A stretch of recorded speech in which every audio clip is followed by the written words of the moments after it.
Bienvenue dans votre émission Les Parlements des femmes. Parce que c'est d'abord à l'état d'esprit. C'est si une femme comprend. Je veux voir des femmes qui ont réussi, mais qui aident des autres à réussir.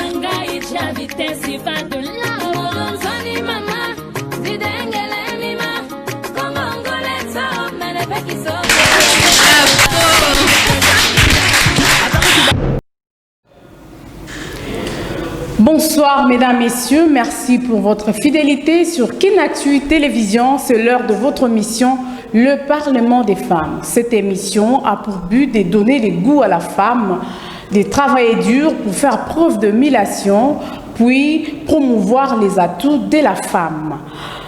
Pour commencer, aujourd'hui, nous parlons de difficultés dont souffrent les conducteurs des taxis-bus et taxis après la levée de l'état d'urgence par les chefs de l'État, Félix-Antoine Tshisekedi. Comme d'habitude, je suis sur ces plateaux accompagnée de femmes taxi-women dont je dis bonsoir. Bonsoir mesdames.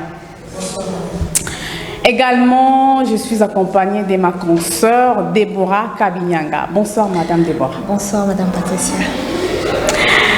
Voilà, aujourd'hui nous parlons de comment des difficultés, problèmes oyo, conducteur et taxi, en tout cas, mikolo nyoso bazokuta nango, bandaka ba lever état d'urgence, tracasserie, problème belé yango to yambi pona bino lelo conducteur, femme conducteur, surtout le bandingo, taxi women sur ces plateaux, en tout cas, meka kobete la biso, problème na bango, problème nini, bazokuta nango sur les terrains. Bo meka ko expliquer biso non ba maman. Makam nini obino bazokuta nango. To banze te musala o eza musala moko ya makasi, musala ya kokumba mituka. Mais bino basi, vozui quand même initiative wana ya ko travailler, il y a sala musala o ya makaso mibali faut basala. Boy bisa sono ba problème ni bozana ngo. Le problème c'est que ça dans moi, il y a un problème ya Kadzela, il y a un problème de police routière. Donc Bandina so ba embouteillage au quartier, la police routière mal à l'aise. Donc ils aussi et puis confirmant que tu sais la biso mokie mbongo ya ko futa ba biso mais na moment versement mais na moment où ba matisi lisusu makasi to yebite to ça ce que ba matisi on a pris nini ba matisi ba pris déjà ça dépend ba mituko biso yo betela biso lisolo ce qu'on est yo sala kanini okumbaka mutuka nini oyo prix à versement na ba matisi yango na combien zaki na combien pe comme na combien ngaza na transcript donc ba prix na biso ba patron ba matisi makasi ekomi na 200 000 donc ils aussi ba kutuki liboso zaki na combien pour comme matina niveau à 200 000 francs tozaki na 120 000 si on est comme na 200 000 francs ba patron bazo pousser ba raison nini pour être beaucoup on a pris haut ba carburant mati donc non je suis pas sûr que carburant mati pour naza kondima ke biloko ebele za komata mais carburant eza komata te carburant ça va au PC micro mopandi et pas maman Esther aussi mi micro na yo mais kako bete la biso non moke expérience avant to kota na mozindo ya sujet na biso ya lelo. Merci pour la parole. Ngai nasalaka taxi encore na bula hospital la marque ya licence to ekokana na licence hospital pour la biso versement na biso est normal ça 100 000 mais na confinement bakitela biso 70 na 70 000 wana to boyi déjà normal mais obligé tout le monde La dette personne va obligé de transport de la 500 francs. Pour ces gens encore va venir carburant tout ça trajet encore bon tout se trouver. À part wana, j'ai la société va policier va se faire un bon. Et ça la major va bien na lokana ba tout. Ce que yo ça la kana tronçon nini. Même la boule rapide na so va ça la ISC Pascal. La boule rapide chaque jour 4 à 3 heures. Aujourd'hui 21, 3h21. Dans la taxi, il y a un commun. La seule fille. La seule femme, ouais. La seule femme, oui. Na spinte pour na transport pesant la moi. La transport est dans la compagnie d'État. Transport dans na privé. Oui, dans la privé. Transport, tout ça va aller destiné à la transport. On a qui a été réduit au cas pour juillet au milieu. Mais tandis qu'il y a beaucoup d'autres boules à construire pour capter partout. Qui partout, on a dit qu'il y a là. Aussi, parce qu'il n'y a pas besoin de battre. Mais traverser les arbres de commune et lever ma casse. Wana to koma place wana sima. Siko to nito le la période autoza ya pandémie. Tolingina yeba est-ce que ba taxi na bino bo désinfecta kango? Désinfecter en beauté. Tout ça va moyen on a été désinfecter. Ce que besoin désinfecter mais besoin travailler, est-ce que ministre ou ministère y a transport a-t-il ba mesure moko en place pour aider bino par exemple ko distribuer ba désinfectant ou bien ba cache-nez pour na bino ba chauffeur. De l'autre côté, et l'autre côté on avait esprit de vie. Ba désinfectant mais biso penda et l'autre côté.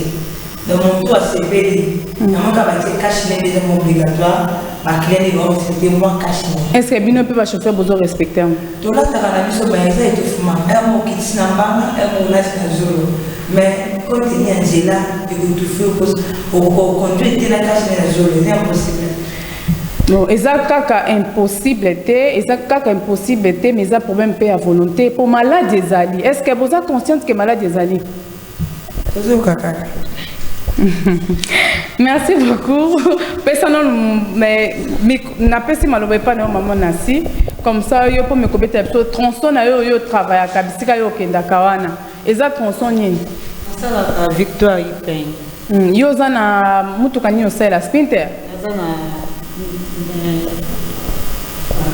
zana transki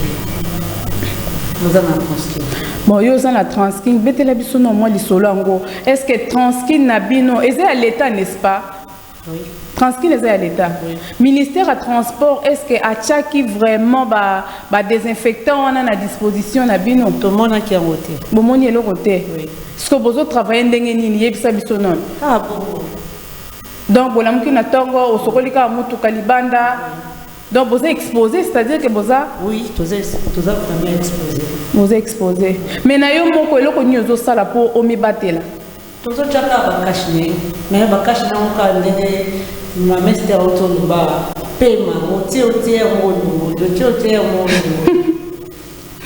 ça va, voilà, na pesi no maloba muke pa madame Deborah Kabinyanga.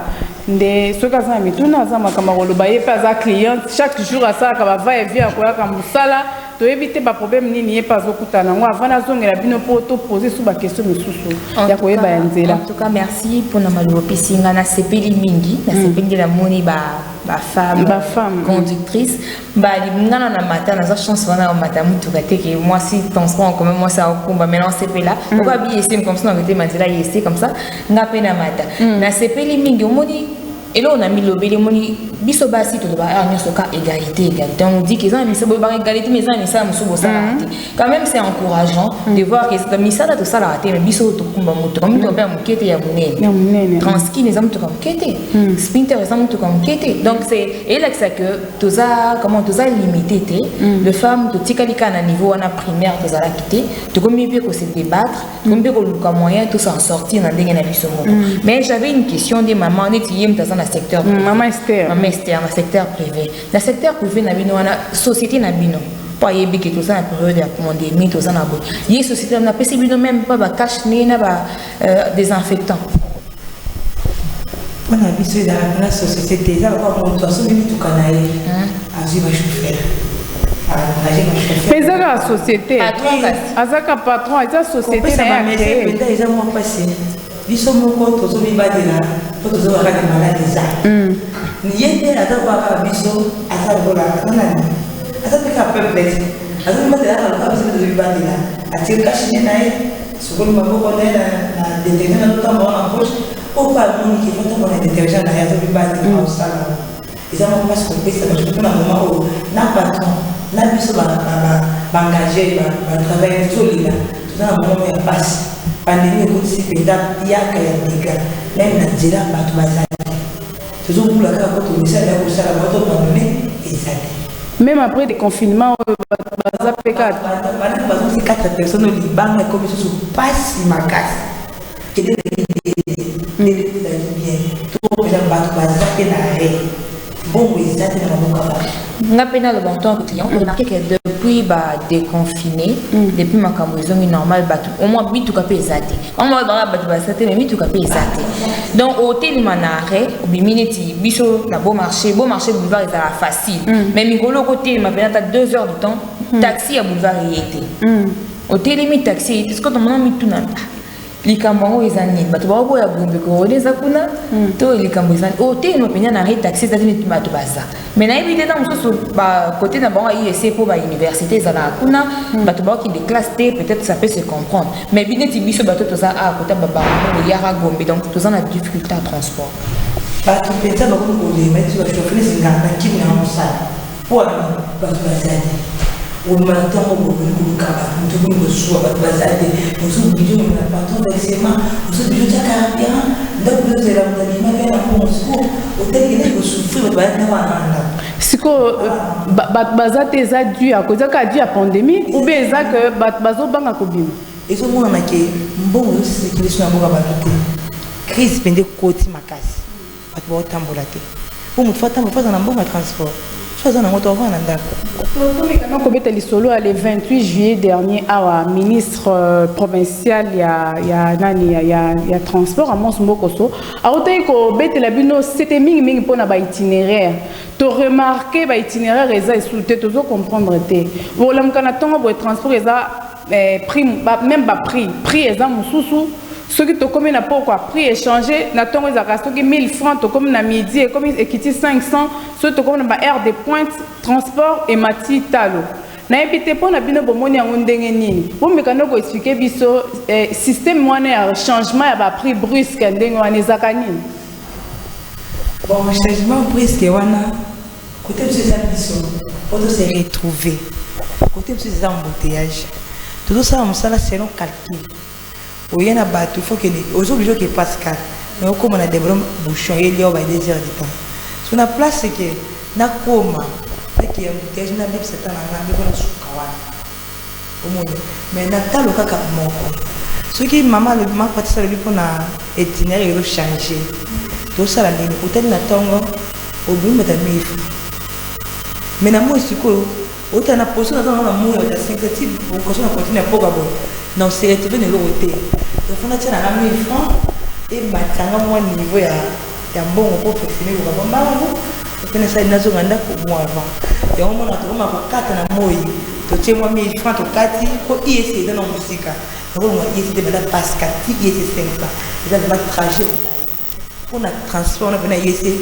bah ko tient 500 francs 500 francs que ba pétrole pour ma tête IEC c'est tout un voyage il faut de la 1000 francs pour 1000 francs IEC pour notre trajet na biso mais consommation carburant de consommer la camion nous besoin de selon bino ou bien selon ndenge ministère ya transport yenda te et puis façon bino besoin mémé là ba prix na bino ko changer ko varier ndenge na pour monter que ça peut quelque part ko faire souffrir population o ya zana mbongo te na maboko azana le côté mais bino bo baxi talo ya transport pas juste ba baxi mais ba okangela ngope ba okanga peza makasi ceux qui ba remarquer que tu qui met il faut ba kile ba ofunda ba bien ofunda ba chauffeur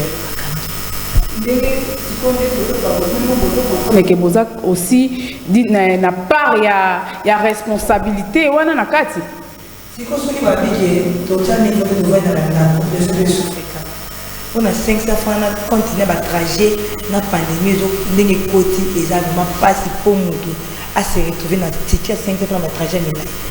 Ça la réunion, na ministère à transport, na syndicat, na syndicaliste, na vendre ensemble, pour trouver solution par rapport à ma transport, ma trajet wana. Ça va c'est bon parce qu'on va décision à ma la décision à ma papier na ma boîte qui est aujourd'hui te tangi ba ordre.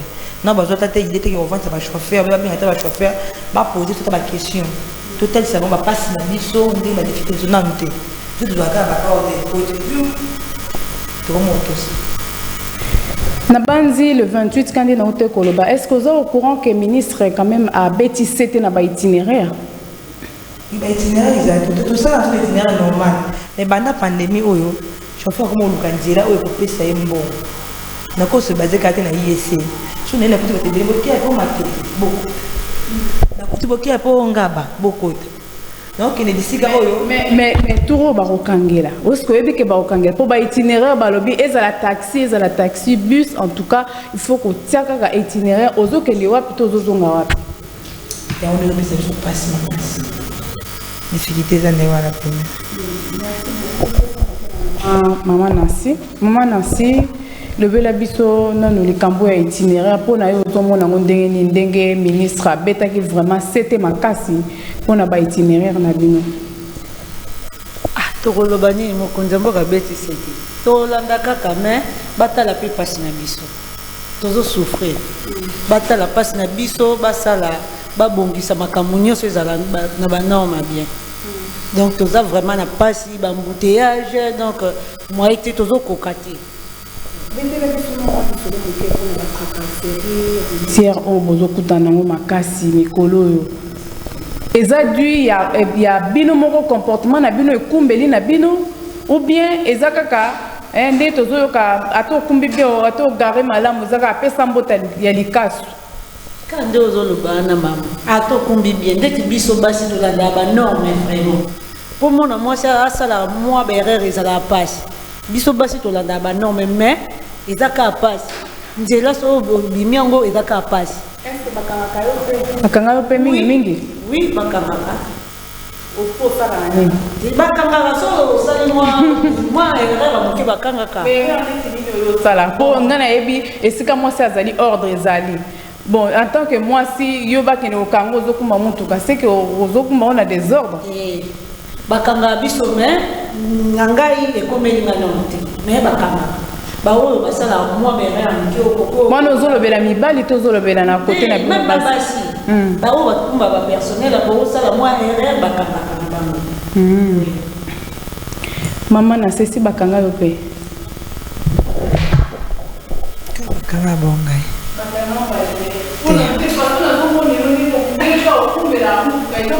vitalité moko boy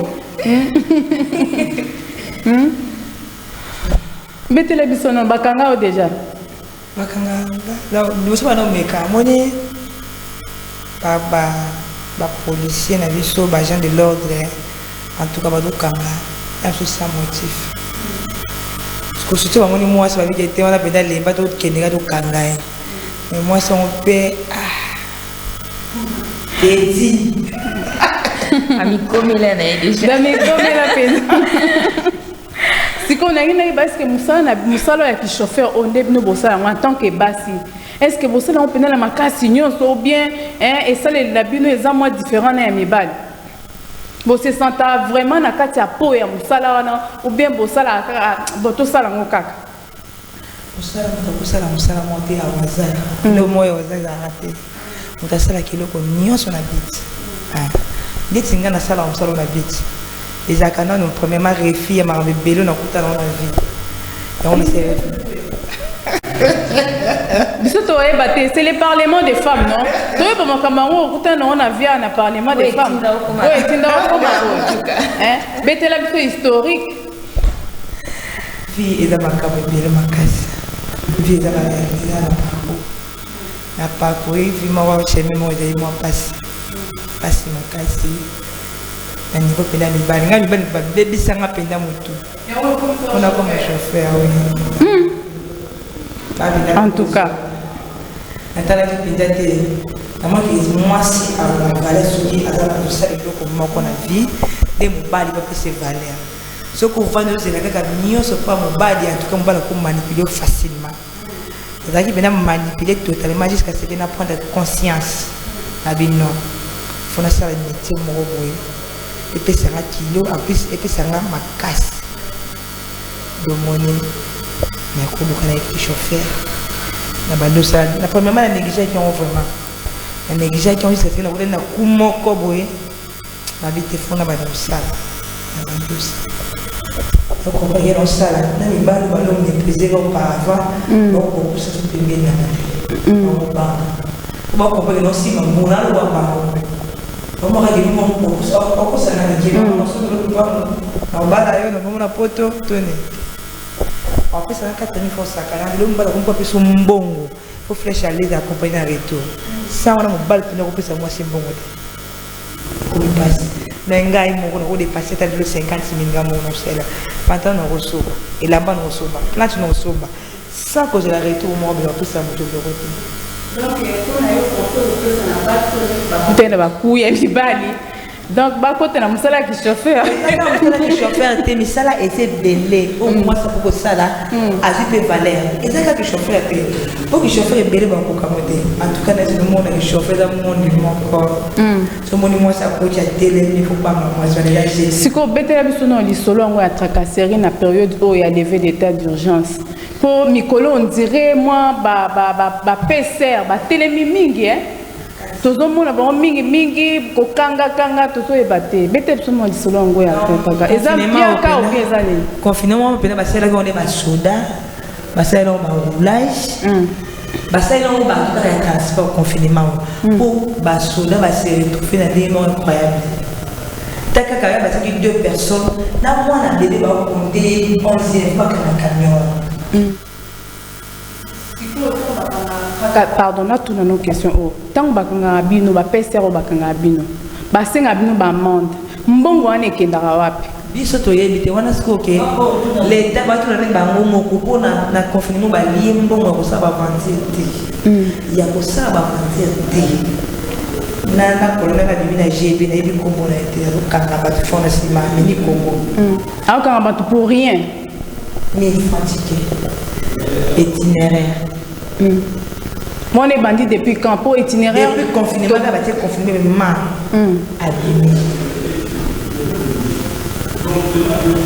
donc il y a mandé là 150 matin c'est ça va gagner 10 camions parce que autant on 150 on a donc à 8 mutuka partir ya makadam ay ba memaniti na bureau ou bien ça kaka bosolika wana makamyo Cecilia le mutuka bandi na ko tambo ma bende ya wana yesu ka ata ba chauffeur na tambo na akangi ya mutu do mutu chauffeur wana est la chauffeur na ko na monde chauffeur do ba des mituka aussi mituka ba pas bon mon mala monter tie le banana na yeke na G tu dois pas dire bato quand même biso mo wana ezoli na mapandi belé radiateur epatani ko ekatani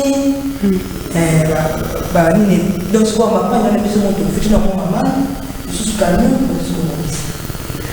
so ki pese azo kanga moto mama pese azo kanga moto azia ko le fona azo ba pateke ni tout mo ba pese belé kana na ordre ozo le folo ko ta chauffeur makamwana de tata na monter tata na la bien chauffeur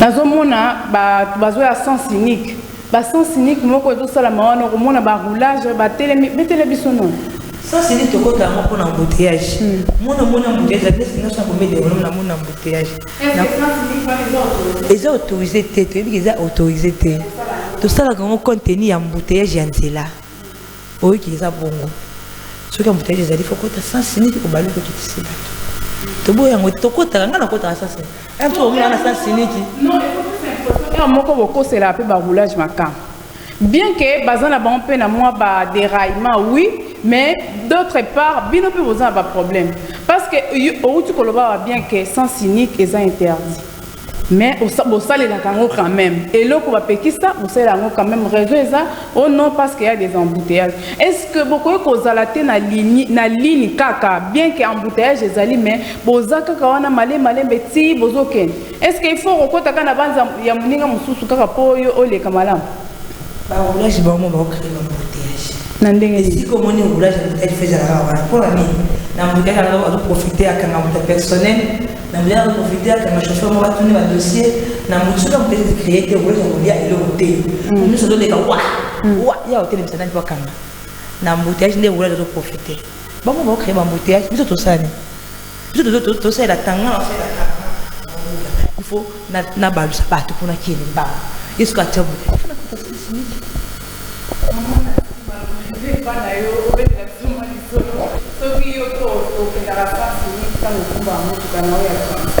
nga kota sans nicte na koka ngote même yemo na ibisaka yo za yuma nga habité nga na koka sans nicte donc yo comme on a logique nga koka sans nicte yo que na versement le coca e koka rabete quand on a la bouteillage un versement e koka tu es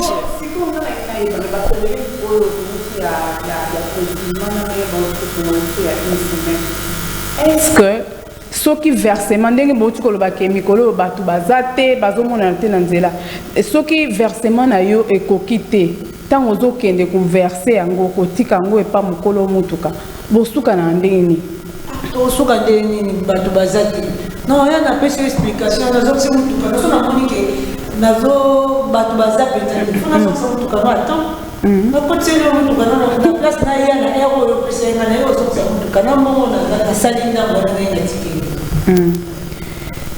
ndenge moko na yo mama nasi patron mususu baza na bango compréhensif ya misusu te le patron soit comprendre le chauffeur pour abandonner kala ayebi yaka na versement normal acomprendre le temps de traverser le patron soit le chauffeur misala misusu babador na confirme basusu balongo misala ere alongo misala alongo bafuta ezonga na bango parce que possibilité ofuta ndako eza te lelo yeli patron explication baki nyonso bana motuka na ye lelo neti versement oui na moko kokate mais le même si pièce moko boye les gars dans versement comme ça patron da compenser qui pas on pas mon qui yo aussi il y a des billets bon mais la biso dans l'isolo ya barré de bus parce que beaucoup de fois même biso peto monaka nga na sala observation mingi na cause aka wana na termine arrêt de bus nazo tala ka makambo ezoleka au mona ba PCR bazo landa bino on ne comprend pas soit bozaka na barré de bus te soit bozana barré de bus oyo eza déjà destiné mais bino bo respectaka yango te ils sont pénal privé de la barré de bus la destiné mingi et tout ça la avocat qui est en 7e 5e parce que l'état de transport à la barré de la destinée pour la salle la vie mais bis c'est la dans la partie c'est mais boza na ngote mais ba police retire balanda bino boza na biso ce que boza na ngote balanda la bino nini vous me ko expliquer biso hotel mame rokota bobo misalo oloza na hotel mame yo poza muta mbutu et je mona déjà que chauffeur oyo aza ya mbutu bobe bana seke bakanga yo mingi oui Jeep toki maramba Jeep benaye mama telema mais ba vitesse na bino to bitana lisola ba vitesse boyebi ke bino ba vitesse na bino ozo kumba surtout ba mituka ba 207 wana na mbite yo ozana ba sprinter ba vitesse peso le kama kasi est-ce que ba tela bino vitesse moko eza la kaka eza destiné ka pona comment dirais-je na mbite bino ndi bumeka ko expliquer biso po ba terme na bino wana eza ka mwa pasi ba vitesse pesa pona biso privé ba tela biso vitesse moko mais na centre de vie papa no les awa 10% na mona ba 50 mètres à l'air ce que ni eza ba panneau eza kana ville. Dans ce commis de service, il faut soit à 50 à l'heure. Il faut que l'on a à 60. Il faut que l'on a à 40. Et puis, je suis là pour Exactement. C'est comme bango makasi bongo ponani. Il y a des fois même biso ba client na carte zo ganga be chauffeur. Mbango le ki makasi mais vous ne comprenez pas. Hein? Ils ont bango té. Les amis, les oui. Camion il faut respirer. Camion ça va vitesse là, on est ici derrière la turbo. Si vous faut engager la vitesse on est 5e à thème. Si vous avez tout le malamu té. Nde tomona na bamboka bapaya eza vraiment na ba limite ya ba vitesse o batiela bango ke na destination intel il faut ça so ba moni ozo ki mambango c'est que ozo sale paka mais habito tozo to comprendre raté oromona mbango do ngamo comme tout na sanza na bus na sanza parce que mutu ke leka ki vitesse ba gangi na cadre est-ce que bomona te ke tchaka bino pe na risque makasi ba vitesse wana bomeka quand même ko diminuer yango vitesse sur ma casse la risque de matin. Sur vitesse d'amour va rester bizarre. Ce qu'on peut ça normalement conseil muké na ba chauffeur ou ba tchaka vitesse ma casse na yo mo pe na casse na moni otaka. Mi pesa la pe conseil. Pesa no ba o ba tchaka ba vitesse ma casse wana. Non, conseil mon to penda ko ta vitesse ma casse eza droit na maté pas na maté. Eza les tailles pas quoi ça. Pour chauffeur en roule. Chauffeur avec c'est déjà cher. Je fais comme ça, on va patron, avec sa carrière. Il faut que le moment où il y a un je fais la donc, il y a un faux risque. Il faut attendre là. À quoi, ma soeur, ma tia, je suis à quoi tu peux personnel au temps. Pour personnel au temps, on est à la mer. Donc, il s'agit à ta compagnie dans ce pays, et tel mais il y a aussi la transport. Merci beaucoup, maman. Maman Nancy, maman Esther, maman Nancy, betela biso pe lisolo moke ya ba vitesse na yo ndeni ni yo memaka mutuka vraiment na nzela. Est-ce que la transkin pe mutuka l'état yo pour ça la ndenge na pour mona ba peso mutuka bato zaki bien un mois pamba c'est baby. Mais mutuka normalement il senga ka fufuma. Sauf qu'il les a dit de fufuma parce que mutuka ko pema.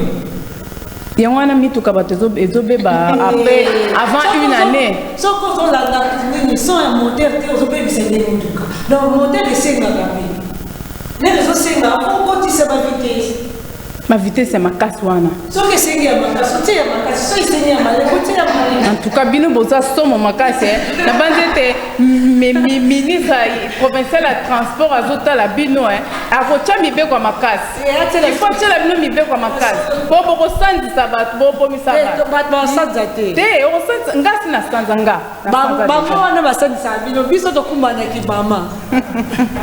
Bon, maman Esther. Na petit maloba la maman Kabi a me capé pour faire sa contribution par rapport à ya sujet na visuel. Na yoka ki otanga ba komba ba pièce mutuka ba radiateur ba nini. Est-ce que déjà comme là mutuka baby nandela yo mo yebi ki otale fongoli en tant que papa ba si pena na exemple domaine na bisoté. Fongoli no bika ilo que baby ça au kangisi pe. La quête na mando sala moi na lobula la quête. Mais la compagnie de ça là, ils ont la loi, hein. Et donc on a la coco qui s'est la camion de la pinée, la salle la pièce que je ne vais pas faire au tchad. Mais pour le coup, tu ne peux pas organiser sur le champagne, pour tout les mains, pour baigner. Et le patron avait un panatique du chauffeur, moi, avec des panaches.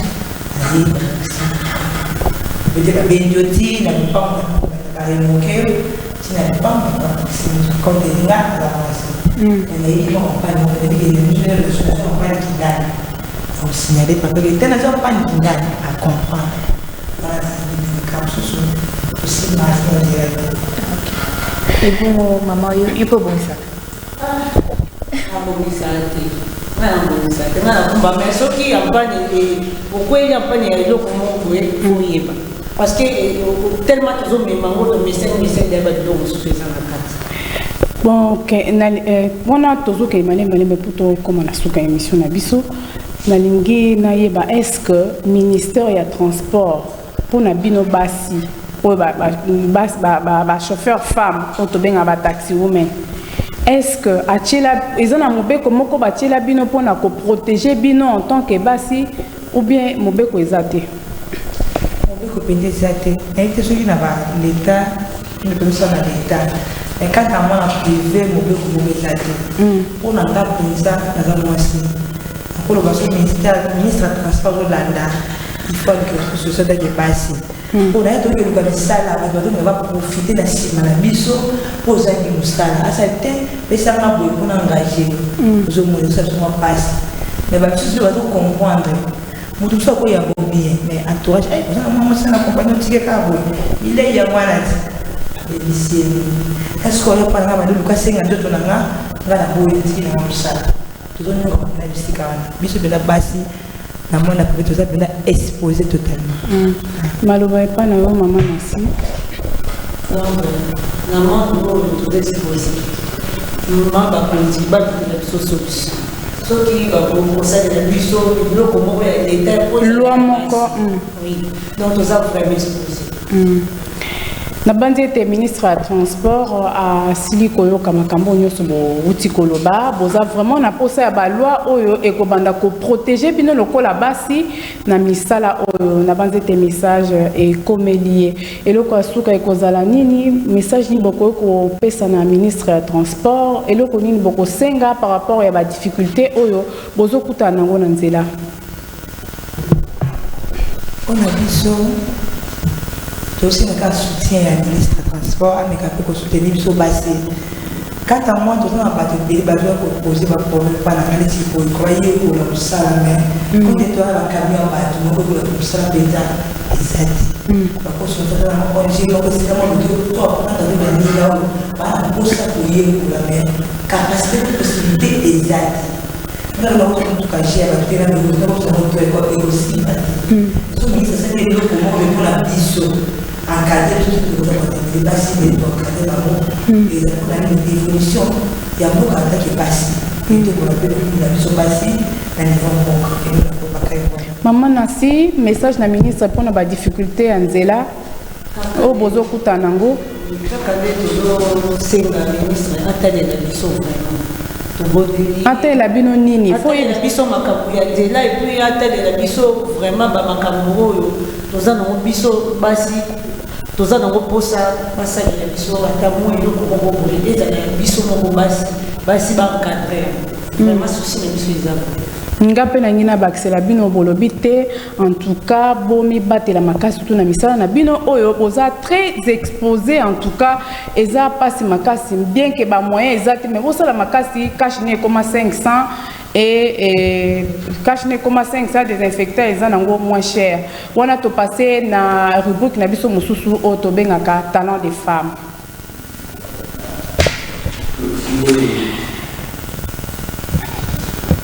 tokomi na suka émission na biso siko toko kota na talent na biso na rubrique na biso ya suka o to bengaka curiosité plus na ngina yeba est-ce que déjà na musala bosalaka et si ba beta bino bokutuna penza na ba nani ba benga ba nani ba PCR ba talibo eza mwasi ba beti penza ba beti ba mission ba beti o penza boko e comme na bino déjà nante et comme na bino non te eloko nini esepesa bino bona musana bino bosala katango za kananzela franchement boloba te kai pedelo esepesa ngai parce que déjà métier na pona sepela na makasi c'est défila vraiment makasi na volant pas na problème tu na comme na volant na zona route na kuma kuzeka la kwa basi na autorisé na ba client na ba nini donc na lié à défilement na na linga musana na makasi pe. Merci beaucoup, maman Deborah Kabinyanga.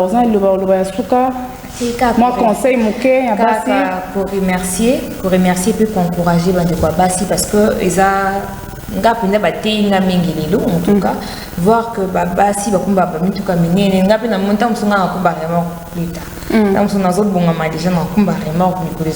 parce que dans mon équipe, je ne suis pas limitée. Si elles peuvent faire ça, je peux aussi faire ça. Donc, quand même, merci Nandenge.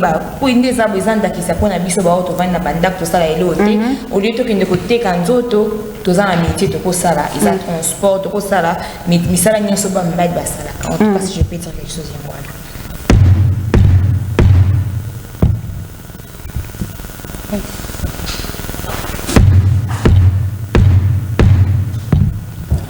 Nous sommes déjà à la fin de cette émission, le Parlement des femmes. Merci à vous. Merci à vous, mesdames. Ndenge botiki vraiment misana bino boye ko ya kondima appel oyo na émission na biso. Merci. Merci à vous aussi, madame Deborah Kabinyanga. Je vous en prie. Vraiment. Je dis un grand merci à mon boss, le PDG André Maboucha Lomanisha. Un grand merci aussi à toute l'équipe rédactionnelle et technique de Kinatu Télévision. Là, je vois Augustin Kapouya, je vois Passion Goyi et je vois Richard Machita. Salutations spéciales à vous, ma mère, François Tiabou, à Tina Salama et à Nadine Maying Tino. Bonne soirée.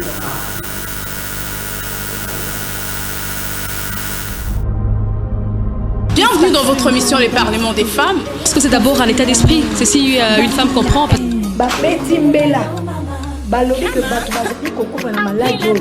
voir des femmes qui ont réussi, mais qui aident des autres à réussir.